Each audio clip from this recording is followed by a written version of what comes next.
Assalamualaikum warahmatullahi wabarakatuh. Selamat pagi. Hari ini adalah materi tentang asuhan keperawatan sehat jiwa pada usia dewasa dan lansia. Baik, seperti kita tahu bahwa usia dewasa muda merupakan fase di mana terjadi intimasi versus isolation. Usia dewasa muda ada di rentang usia 19 sampai 40 tahun. Intimasi ditandai adanya hubungan dekat, koneksi yang dalam dan bermakna dengan orang lain, dengan lingkungan sekitar. Dia memiliki kedekatan dengan teman, keluarga, dan masyarakat di sekitarnya. Dan orang lain juga mengenali bagaimana individu turut bisa berbagi dengan orang lain dan dekat dengan orang lain. Di dalam intimasi juga ada hubungan individu yang langgeng dengan orang lain, dengan teman, dengan keluarga, di mana dia juga bisa saling menghargai, menghormati dengan orang lain. Dia juga punya hubungan yang positif dengan keluarga dan teman, dan orang lain juga mengenalinya sebagai individu yang bisa menjaga hubungannya dengan orang lain. Dan selain itu di dalam intimasi juga ada poin tentang jejaring sosial yang kuat. Jejaring sosial yang kuat dalam arti dia memiliki dukungan dari orang lain sebagai sumber coping, punya banyak jejaring network dengan teman, dengan keluarga, dan tidak hanya di dalam satu lingkup orang terdekat saja. Ya, jadi di usia dewasa muda ini orang mulai mengembangkan yang namanya fase intimasi.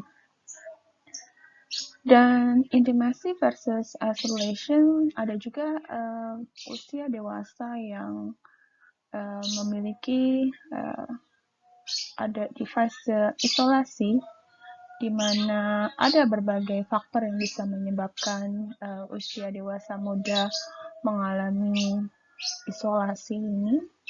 Di antaranya adalah pengalaman masa kecil, contohnya adalah pengabaian dari orang tua atau orang sekitar, atau dari memang orang yang ada di dalam keluarganya, atau mengalami pelecehan seperti yang kita sudah tahu dari berita akhir-akhir ini, atau juga kejadian bully dari teman sekolah. Itu juga pengalaman masa kecil yang bisa menyebabkan individu nanti saat dewasanya mengalami isolasi. Ada faktor lain juga, yang lain adalah perceraian atau kematian pasangan, atau kematian orang tua, kemudian takut komitmen, takut dia akan merusak hubungannya dengan orang terdekatnya, ya, takut kenapa-napa, takut akan keintiman, ketidakmampuan untuk terbuka dengan orang lain, hubungan masa lalu yang mungkin memang tidak membuat dia nyaman, ya. Ada juga masalah dengan dia mengalami kesulitan untuk cerita ke orang lain, untuk mengungkapkan perasaannya, ya. Ada juga dia mengalami ketakutan sendiri dengan ketika dia berhubungan dengan orang lain, ya, sehingga dia mungkin agak takut untuk cerita semua hal tentang hidupnya, ya. Atau mungkin dia memang berusaha untuk bisa menyelesaikan masalahnya sendiri, tapi akhirnya dia juga mengalami kesulitan bagaimana caranya keluar dari situasi itu, ya. Di dalam fase usia dewasa muda, individu mungkin bertanya, apa ada orang yang menyayangiku? Apa ada orang yang sayang aku? Apa ada orang yang care sama aku? Apa aku akan sendirian selamanya? Siapa nantinya yang akan menemani aku hidup seterusnya kalau keluargaku sudah tidak ada? Apakah aku akan sendirian? Menurut Erikson, di dalam teorinya juga, usia dewasa muda ditandai adanya rasa cinta juga versus distension, yaitu menjauh. Kita tahu banyak sekali istilah distance, tidak hanya sekedar physical distance, tapi juga termasuk salah satunya adalah emotional distance, di mana orang mungkin sering bertemu secara fisik, tetapi secara emosional mungkin saling tertutup dan tidak bisa terbuka satu sama lain, dan merasa sangat jauh gitu, tidak seperti sebelumnya. Itu yang namanya emotional distance. Ya, jadi mungkin seringkali kita bertemu tetapi secara emosi mungkin kita tidak merasa dekat atau kita tidak terbuka gitu ya. Ini beberapa gambaran dari apa yang terjadi pada usia dewasa muda, dan inilah yang menyebabkan nantinya apakah individu tersebut berisiko untuk mengalami masalah psikososial selanjutnya. Oke, di usia dewasa muda juga bisa memiliki karakteristik perilaku yang sehat. Di antaranya adalah menjalin interaksi yang hangat, akrab dengan orang lain, punya hubungan dekat dengan orang tertentu yang dia merasa sangat dekat, pacar atau sahabat. Kemudian setelah dia punya hubungan dekat, dia punya intensi untuk membentuk keluarga. Kemudian punya komitmen yang jelas dalam bekerja dan berinteraksi. Merasa mampu mandiri karena sudah bekerja. Punya tanggung jawab secara ekonomi, sosial, dan emosional. Punya konsep diri yang realistis. Menyukai diri dan mengetahui tujuan hidup. Berinteraksi baik dengan keluarga, kemudian bisa mengatasi stres karena ada banyak perubahan transisi yang terjadi dari remaja ke dewasa, dan mungkin di sini individu berusaha untuk mengenali dirinya kembali, ya, apa yang sudah dia tahu tentang dirinya gitu ya, apa dia sudah bisa mengenali tentang apa yang ia sukai, apa yang akan dia lakukan, apa dia sudah bisa memutuskan apa yang ia mau. Kemudian juga bisa menganggap kehidupan sosialnya bermakna dan punya nilai yang menjadi pedoman hidupnya, di mana dia bisa tahu prinsip hidupnya, kemudian dia bisa teguh dan komitmen dengan apa yang diputuskan. Kemudian selanjutnya pada fase usia dewasa menengah, itu adalah fase generativity versus stagnation. Ada di rentang usia 40 sampai 60 tahun. Seperti kita ketahui ada banyak sebenarnya rentang usia dewasa menengah, ada yang 40 sampai 65 tahun. Tapi di Indonesia usia lebih dari 60 tahun adalah usia dewasa tua ya. Generativitas artinya adalah di mana individu pada tahap ini dia meninggalkan jejak atau warisan ya. Ibaratnya orang akan kenal dia, adanya dia itu dengan adanya karakter tertentu, atau dia misalkan Budi, aku kenal Budi itu orangnya yang paling ramah dan baik sekali, suka menolong teman-teman, kemudian suka membantu tanpa pamrih ya. Orang kenal Budi seperti itu adalah meninggalkan jejak. Jadi biasanya usia dewasa menengah ini orang akan mengenal individu itu dengan cara dia ketika care orang lain dan dia punya pencapaian tertentu yang menjadi ciri khas orang itu. Di dalam generativitas ini juga individu bisa membuat komitmen pada orang lain, mengembangkan hubungan dengan keluarga, mentoring orang lain, mengajarkan apa yang dia mampu ke orang lain, dan bisa berkontribusi untuk generasi muda berikutnya.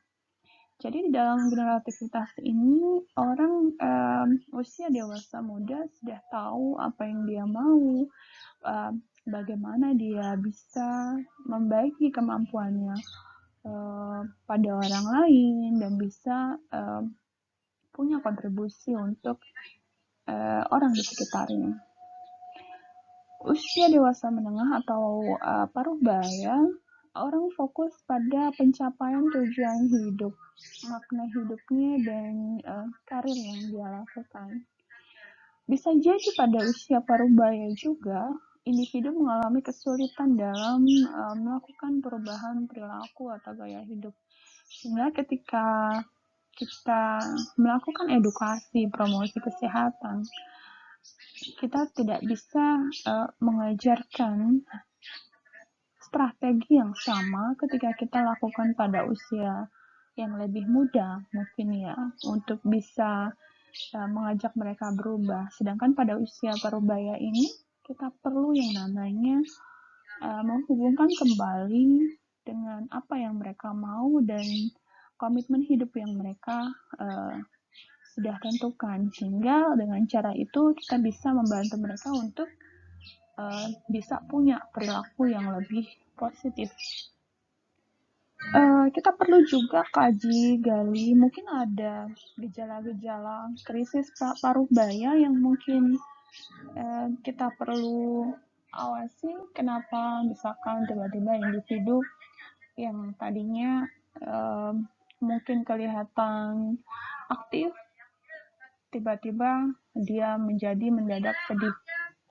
Ya, mungkin itu yang perlu diperhatikan. Ya, jadi usia parubaya ini juga merupakan fase transisi yang perlu diperhatikan.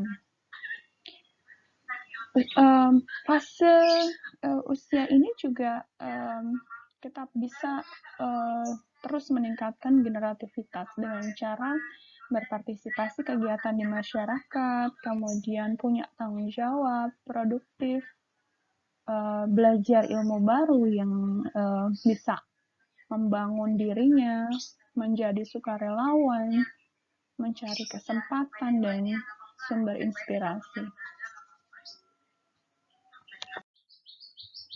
Selanjutnya adalah usia dewasa tua, di mana terjadi fase integrity versus despair. Di sini individu mulai melihat kembali apa yang sudah mereka capai dalam hidup ini. Mungkin bertanya, apa yang sudah aku capai dalam hidupku selama ini? Untuk integritas sendiri sebenarnya mengacu pada kemampuan seseorang untuk melihat kembali kehidupan mereka dengan rasa pencapaian dan pemenuhan. Di mana di sini karakteristik individu pada usia dewasa tua, dia bisa menerima apa yang terjadi pada hidupnya, merasakan keutuhan, tidak menyesal dengan apa yang terjadi di masa lalunya, merasa damai, ada rasa sukses, dan ada perasaan kebijaksanaan dan penerimaan, di mana individu pada tahapan ini menurut Erikson juga ada istilah wisdom atau kebijakan, ya, dibanding dengan disdain atau rasa menyesal atau kecewa terhadap apa yang sudah terjadi. Pada usia dewasa tua, ada banyak faktor yang mempengaruhi integritas individu, yaitu keluarga, pekerjaan, atau apa yang sudah dia capai, selama ini dan bagaimana dia bisa berkontribusi untuk dirinya, untuk keluarganya dan orang sekitar. Sebenarnya terkait dengan faktor-faktor ini, faktor inilah yang menentukan apakah usia dewasa tua atau individu yang ada di tahapan usia ini memiliki merasa memiliki makna, ya, dimana mungkin dia juga akan menggali kembali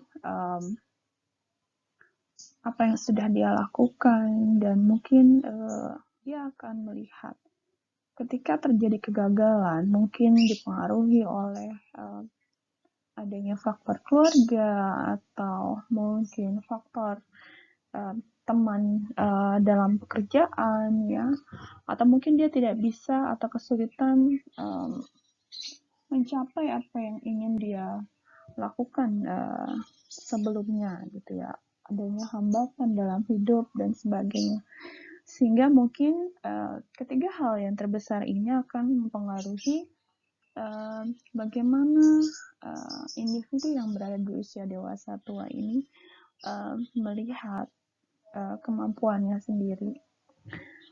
Dan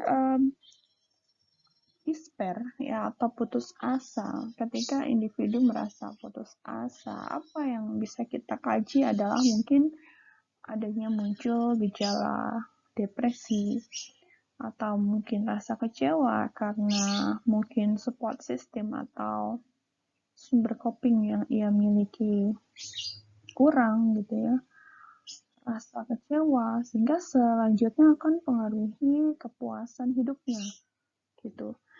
Dan kita perlu yang namanya terus menguatkan integritas seseorang yang berada di fase dewasa tua supaya dia tetap menjadi seorang yang sehat jiwa. Bisa jadi pada saat kita mengkaji pada tahapan usia yang lebih awal atau pada usia dewasa menengah, mungkin kita bisa membuat strategi pada pemenuhan kebutuhan sehat jiwa di usia dewasa menengah dengan cara meningkatkan kemampuan seseorang pada tahapan itu untuk bisa melakukan sesuai dengan yang dia mampu gitu ya, sehingga dia merasa bisa nantinya sukses sesuai dengan apa yang ingin dia lakukan. Kemudian membina hubungan yang berkualitas. Ya, ketika individu mungkin sudah ada di tahapan dewasa tua, dia mungkin merasa kecewa dengan seorang gitu ya, kemudian dia merasa hubungannya mungkin kurang gitu ya. Mungkin kita bisa memfasilitasi apa yang masih bisa ditingkatkan pada hubungan ini, bagaimana kita bisa membantu satu sama lain untuk punya koneksi yang baik yang bisa dipertahankan walaupun mungkin ada batasan-batasan yang mungkin orang mungkin tidak bisa lebih dekat seperti dulu gitu ya. Atau mungkin kita perlu membantu dengan reframe cara berpikir seseorang gitu ya, bagaimana kita bisa membantu melihat sisi positif dari situasi yang ada dan apa yang masih bisa dicapai individu dalam tahapan usia ini. Dan lagi-lagi juga kita bisa melatih individu ini untuk ada melakukan praktek bersyukur setiap hari, ya, apa saja yang sudah ia dapat gitu ya, fokus pada apa yang sudah ia peroleh selama ini dan itu akan memfokuskan pada pencapaian gitu ya, pencapaian yang lebih banyak daripada rasa kurang atau rasa penyesalan atau rasa putus asa, sehingga nantinya kita bisa membantu individu punya integritas diri yang lebih kuat ya. Kemudian pada asuhan keperawatan sehat jiwa pada usia dewasa dan lansia, kita punya diagnosa kesiapan peningkatan perkembangan usia dewasa muda, usia dewasa menengah, dan usia lansia. Ini adalah salah satu intervensi keperawatan pada kelompok usia dewasa muda, di mana kita bisa membantu yang pertama meningkatkan pemisahan dari otokratis keluarga, di mana kita membantu individu untuk membuat keputusan bagaimana dia bisa berkomunikasi yang baik dengan keluarga, memulai identitas diri dengan orang dewasa dengan menghargai apa yang ia pilih ya, dan putuskan. Kemudian menjalankan peran kepemimpinan di lingkungan sekitarnya dengan mengajak dia untuk berpartisipasi untuk melakukan kegiatan. Selanjutnya adalah memulai keseimbangan tentang tanggung jawab pribadi dan pekerjaan. Individu kita harus sudah gali dia ya pada apakah dia mampu menyeimbangkan antara tanggung jawab untuk dirinya sendiri, untuk keluarga, untuk pekerjaan. Dia bisa menentukan prioritas mana yang harus lebih dulu dilakukan. Kita tahu mungkin ada banyak sekali orang yang mungkin, oh iya saya bisa memilih, saya tahu apa yang harus saya pilih. Ketika ada pekerjaan, mungkin saya lebih dahulukan keluarga daripada prioritas lainnya gitu ya, karena saya tahu keluarga adalah prioritas yang pertama.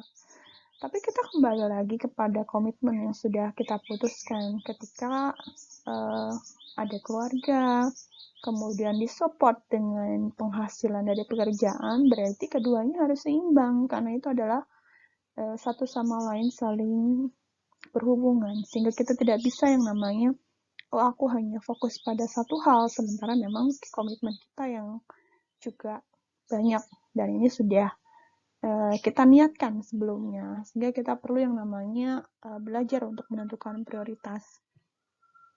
Kemudian selanjutnya adalah mengembangkan hubungan dalam pekerjaan gitu ya. Kita bisa meningkatkan jejaring sosial untuk pekerjaan, di mana mungkin kita punya proyek pekerjaan yang bisa nge-link dengan tempat lain, dan itu juga gunanya untuk kita untuk mengembangkan diri tidak hanya di satu tempat, tapi juga kita bisa punya tanggung jawab juga untuk mengembangkan pekerjaan kita keluar gitu ya.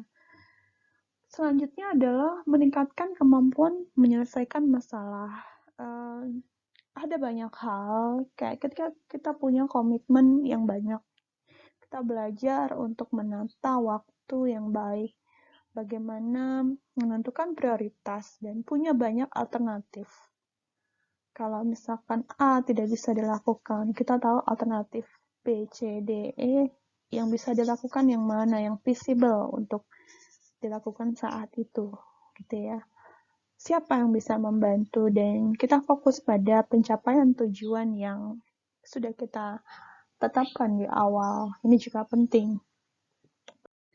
Kemudian selain itu, strateginya adalah menetapkan perilaku di dalam perkawinan, mungkin bagaimana satu sama lain saling membutuhkan untuk memenuhi kebutuhannya masing-masing, kemudian memberikan berbagai informasi dan pandangan terkait rumah tangga, perkawinan, dan sebagainya. Kemudian memulai penerimaan peran ganda menjadi orang tua, ya, bagaimana nantinya dia apakah siap untuk menjadi orang tua, punya anak, dan seterusnya. Kemudian kita juga mengevaluasi ulang dan mengembangkan keterampilan ia menjadi orang tua, dan konsisten dengan bagaimana dia bisa meningkatkan perkembangan anak. Karena kita tahu bahwa setiap anak itu berbeda, tidak bisa kita samakan. Oh ya, anakku kan bisa makan ini gitu ya, berarti anak anak yang lain juga bisa gitu. Padahal setiap anak tuh punya banyak kondisinya dan tidak bisa kita samakan gitu ya. Misalkan anak yang lain sudah bisa baca tulis, anakku belum, kemudian dia stres sendiri, dan gitu perlu kita jelaskan apa saja sebenarnya yang bisa dilakukan oleh orang tua untuk meningkatkan atau menstimulasi perkembangan anak gitu ya. Kemudian berikutnya adalah menyesuaikan perubahan karir. Perlu kita juga diskusi apakah dia sudah bisa komitmen dengan karir yang sudah dia pilih gitu ya. Bagaimana cara dia beradaptasi dengan pekerjaan dia, bagaimana korelasinya antara pekerjaan dengan kehidupan di rumah dan seterusnya. Kemudian apakah dia juga punya pandangan tentang sumber-sumber daya yang ada di lingkungannya gitu ya. Misalkan ketika dia ada di satu tempat, mungkin dia merasa tidak bisa melakukan apa yang ia mau, mungkin dia bisa coba alternatif yang lain untuk menggali sumber yang ada supaya dia bisa melakukan apa yang ia inginkan gitu ya. Kemudian menyeimbangkan peran dalam arti misalkan dia sebagai pekerja, sebagai ibu rumah tangga, atau sebagai seorang bapak gitu ya. Dia bisa fokus juga untuk menyeimbangkan keduanya, tidak hanya fokus pada pekerjaan, tapi juga fokus pada anak-anak di rumah gitu ya.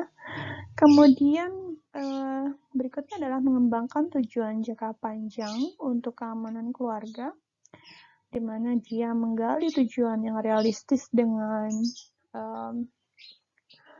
apa yang ia inginkan gitu ya. Kemudian bantu di dalam prioritaskan tujuan tersebut dan mendiskusikan berbagai strategi bagaimana caranya dia bisa melakukan itu. Jadi pada prinsipnya ketika kita melakukan intervensi untuk asuhan keperawatan sehat jiwa, kita perlu melihat kembali dia ada di fase mana dan bagaimana karakteristik individu tersebut ya, dan faktor-faktor apa saja yang bisa menyebabkan individu bisa punya perilaku itu ya, dan apa yang bisa kita kuatkan atau tingkatkan sehingga sesuai dengan karakter dari individu itu gitu ya. Tidak kita